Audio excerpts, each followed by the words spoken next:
Négocier ne s'improvise pas. Il n'existe pas de formule mathématique ou magique pour garantir une négociation.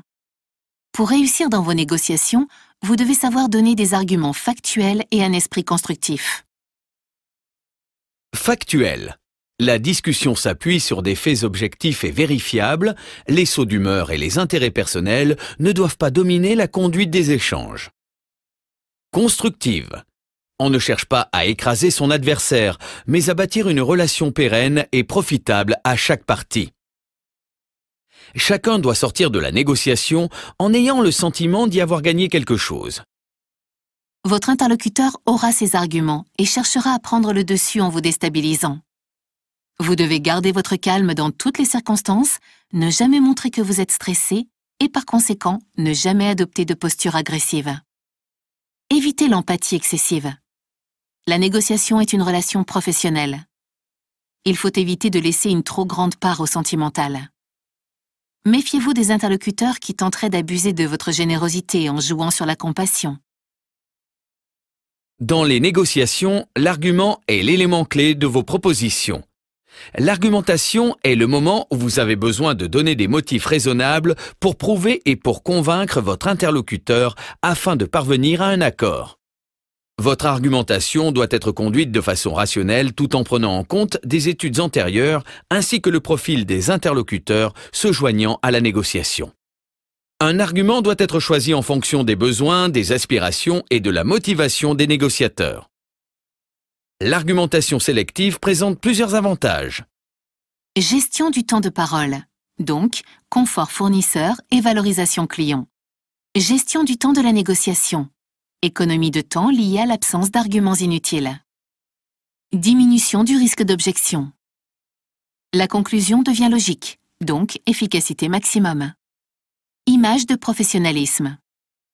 La sélection ne doit comporter, sauf exception de produits ou services complexes, que quelques arguments, 3 à 5. Attention, vous ne devez pas mettre sur la table tous les arguments que vous avez sélectionnés.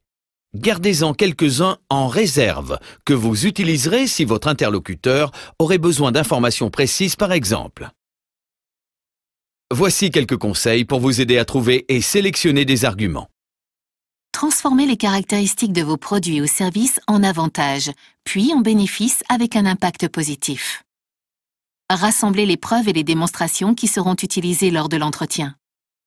Trop souvent, les commerciaux inondent leurs interlocuteurs de caractéristiques dont ils se lassent rapidement. Sélectionnez les arguments qui les intéressent directement. Le bon réflexe consiste à transformer une caractéristique en avantage avec un impact positif.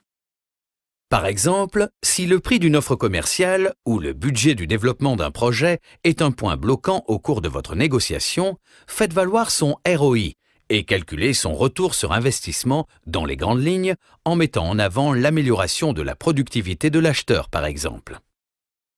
Ou par exemple encore, dans une négociation commerciale présentez un prix mensuel psychologiquement toujours plus favorable en n'omettant pas de préciser qu'il porte sur un minimum de mois. Combien y a-t-il d'étapes dans la méthode des 3 C? Félicitations pour cette bonne réponse. En effet, la méthode des 3 C est composée de 7 étapes. La prise de contact, le questionnement, la reformulation, la proposition, la discussion, le bilan et la décompression. Associez à chaque type de question ses objectifs. Bravo, vous avez trouvé la bonne réponse. En effet, les questions d'information ont pour objectif d'obtenir une information, un savoir, une connaissance. Les questions d'approfondissement, quant à elles, aident à comprendre, faire réfléchir, vérifier, contrôler. Enfin, les questions tactiques sont utilisées pour influencer, guider, suggérer.